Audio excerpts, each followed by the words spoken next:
వేదిక మీద ఉన్నటువంటి సభాధ్యక్షులు గౌరవనీయులు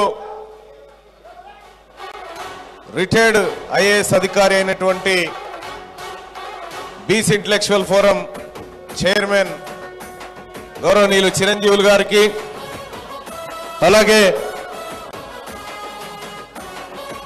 అలాగే వేదిక మీద ఉన్నటువంటి తెలంగాణ ఒరిజినల్ ఉద్యమకారుడైనటువంటి గౌరవనీయులు పెద్దలు చెరుకు సుధాకర్ గారికి, అలాగే ఇదే వేదిక మీద ఉన్నటువంటి సోదరులు వట్టె జానయ్య గారికి, అలాగే సోదరుడు అర్జున్ గారికి, వేదిక మీద ఉన్నటువంటి బీసీ సంఘాల నాయకత్వానికి, ఉస్మానియా కాకతీయ యూనివర్సిటీ మిత్రులకు, అలాగే సంచార జాతులకు సంబంధించినటువంటి నాయక సోదరులకు, వేదిక మీద ఉన్నటువంటి అన్ని వర్గాల ప్రజలకు, ముఖ్యంగా నా సోదరుడు సూర్యారావణకు, ఇక్కడికి విచ్చేసినటువంటి అందరికి కూడా ధన్యవాదాలు తెలియజేస్తా ఉన్నా.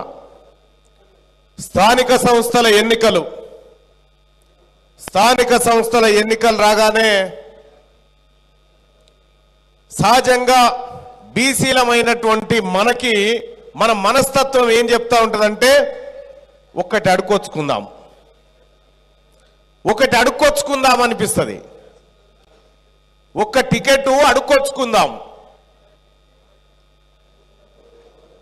వార్డు మెంబరో సర్పంచో ఎంపీటీసో ఒకటి అడుక్కొచ్చుకుందామని లేచి దిక్కులు చూస్తుంటారు, ఎక్కడ దొరుకుతుంది ఇదని. ఈ సర్పంచ్ ఈ టికెట్ ఆడ దొరుకుతుందని లేచి దిక్కులు చూసేటువంటి మనస్తత్వం గలటువంటి జాతులలో ఇప్పటిదాకా మనం వండుకుంటూ వచ్చినాం. కానీ ఇవాళ తెలంగాణ రాష్ట్రంలో పరిస్థితి మారిపోయింది కంప్లీట్గా.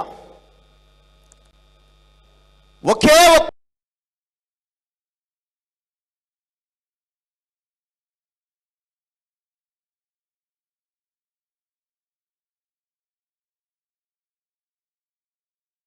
మాటతోని తెలంగాణ 70 సంవత్సరాలుగా పట్టినటువంటి జంగు తుప్పు వదిలిపోయింది. ఆ ఒకే ఒక్క మాట, మీ ఓట్లు మాకొద్దు, మీ ఓట్లు మాకొద్దు అనేటువంటి మాట, ఇది వాళ్లకు మనకు మధ్యలో గీత గీసింది. ఈ మాట మనం చెప్పగలిగినాం, వాళ్ళు చెప్పలేని పరిస్థితిలో ఉన్నారు. ఈ ఒక్క మాట చాలు, సరిపోవా? ఒకవేళ ఈ బీసీల ఓట్లు లేకుండా ఈ రాష్ట్రంలో ఇంకోరెవరైనా కనీసం వార్డు మెంబర్ అని అవుతారా? కనీసం వార్డు మెంబర్, ఇక ఎమ్మెల్యే మంత్రి ముఖ్యమంత్రి ఇచ్చిపెట్టు, వార్డు మెంబర్ అన్న కాగలుగుతారా? కారు. మరి ఓట్లన్నీ మన దగ్గరే ఉన్నాయి.